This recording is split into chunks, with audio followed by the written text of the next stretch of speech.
এগরায় চাষিদের পথ অবরোধে নাজেহাল পথযাত্রী। পূর্ব মেদিনীপুর জেলার এগরা 1 নম্বর ব্লকের জেরথান গ্রাম পঞ্চায়েতের এগরা উড়িষ্যা রাজ্য সড়কে জেরথান বাসস্ট্যান্ডে রাস্তার দাবিতে সকাল থেকে চাষিরা পথ অবরোধ করে।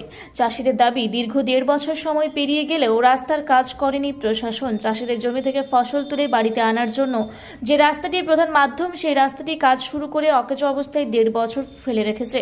কাজের অগ্রগতি হয়নি, ফলে দীর্ঘ 4 থেকে 5 কিলোমিটার মাথায় করে ফসল বাড়ি নিয়ে আসতে হিমশিম খাচ্ছে চাষিরা। প্রশাসনিক দপ্তরে বারবার কড়া নাড়লেও উদাসীন প্রশাসন। এই ক্ষোভেই পথ অবরোধ করতে বাধ্য হয় চাষিরা। দীর্ঘ সময় পথ অবরোধ হওয়ার ফলে গরমে হতে হয় যাত্রীদের নাজেহাল। চাষিদের দাবি, ব্লক সমষ্টির উন্নয়ন আধিকারিক এসে এই কাজের অগ্রগতি সম্পর্কে আশ্বাস না দেওয়া পর্যন্ত আমরা অবরোধ তুলছি না। দীর্ঘ কয়েক ঘন্টা পেরিয়ে গেলেও বিডিও না আসায় ক্ষুব্ধ হয়ে পড়েন আন্দোলনকারীরা। পরে এগরা 1 নম্বর ব্লক পঞ্চায়েত সমিতির সভাপতি অমিয় ওরাজের আশ্বাসে পথ অবরোধ তুলে নেয় চাষিরা। আন্দোলনকারীদের দাবি, সভাপতির আশ্বাসে আমরা অবরোধ তুলে নিচ্ছি, কিন্তু কাজ বাস্তবায়ন না হলে আমরা আবার বৃহত্তর আন্দোলনে নামব। কি কারণে আজকে পথ অবরোধ করেছে? স্যার, আমাদের জেরথান গ্রামের দক্ষিণ সাইডে মাঠে দুটো বাঁধ ছিল, ওটা প্রায় 1 বছর হয়ে গেল কন্ট্রাক্টর নিয়েছিল। কন্ট্রাক্টর দুটো বাঁধ, একটা কাজ বন্ধ হয়ে গেছে, আর একটা বাঁধ 25 দিন মতো বাকি আছে। ও বাঁধ ডিসিপিতে ভেঙে দিয়ে সমতল করে সমান করে দিয়েছে। কৃষক ভাইরা যাতায়াতে খুব অসুবিধা হচ্ছে। ইদানিং যে বড় চাষ হলো, মাঠের কৃষকরা খুব হাইরান পড়ে হয়েছে ধান আনতে। এখন যা চরম অবস্থা হচ্ছে, বাঁধে যাতায়াত করে যাওয়া যাবে না, খুব বিপজ্জনক অবস্থায় আছে।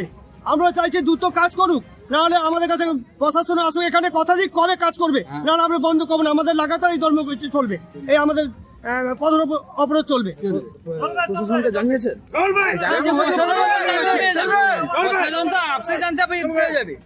প্রশাসন তো এই যে অবরোধটা জানতে পেরে গেছে। স্যার, একটা প্রশ্ন স্যার, এখন আসছে না কেন?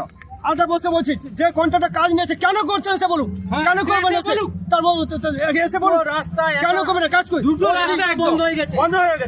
ও যদি কাজ নেওয়ার ক্ষমতা নেই, ও কেন নিল? কেন দিল? প্রশাসনের কাছ থেকে কোনো সদুত্তর পেয়েছেন? কিছু স্যার, আশা করতে আসেনি। আমরা যতক্ষণ বলছে প্রশাসন যদি না মানে এরপর কি করবেন? আমাদের চলবে বৃহত্তর আন্দোলন। বেলা 11টা থেকে পথ অবরোধ করেছি। আমরা চাইছি লোকাল প্রশাসন, বিডিও সাহেব, লোকাল এজেন্সি। বিডিও সাহেবও আসতেন, তো বিডিও সাহেবের ভিসি হচ্ছে আর এডিএম সাহেবের, যেহেতু ওটা একটা কালকে মকডিল আছে জেলার, অতএব সেই ব্যাপারটা নিয়ে তিনি আসতে পারেননি। আমি এসেছি, আমি আপনাদেরকে বলতে চাইছি, এই অবরোধটা আপনারা তুলে নেন এবং নিশ্চয়ই এই রাস্তার ব্যাপারটা আমরা পঞ্চায়েত সমিতি এবং ব্লক প্রশাসন পক্ষ গ্রাম পঞ্চায়েতকে নিয়ে আমরা নিশ্চয়ই সহযোগী হিসাবে যাতে রাস্তাটা হয় তার উদ্যোগ আমরা নেব। প্রশাসন থেকে চাষিদের হয়ে আমরা করিনি, যে চাষিরা পথ অবরোধটা করেছিল যাতে এখানে কোনোভাবে গন্ডগোল না হয়, কোনো পথচলতি মানুষ, গাড়িতে যাওয়া মানুষ, প্যাসেঞ্জার তাদের অসুবিধা না হয়, তার জন্য আমরা লোকাল পঞ্চায়েত, লোকাল মেম্বার, জনপ্রতিনিধি হিসাবে ওনাদেরকে সহযোগিতা করার জন্য আমরা এখানে সকাল থেকে উপস্থিত ছিলাম।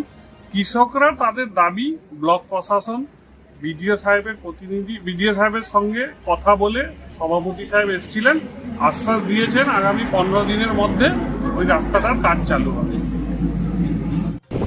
পূর্ব মেদিনীপুর থেকে শঙ্কর দাসের রিপোর্ট, রূপসী বাংলা মিডিয়া।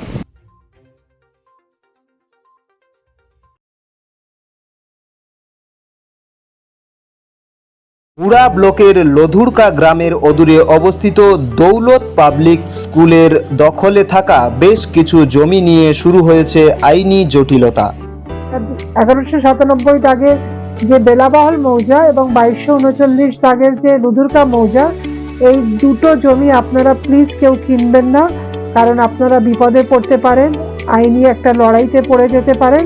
জমিটা একদম ডিসপিউটেড, ফলে একটু সাবধানে থাকবেন।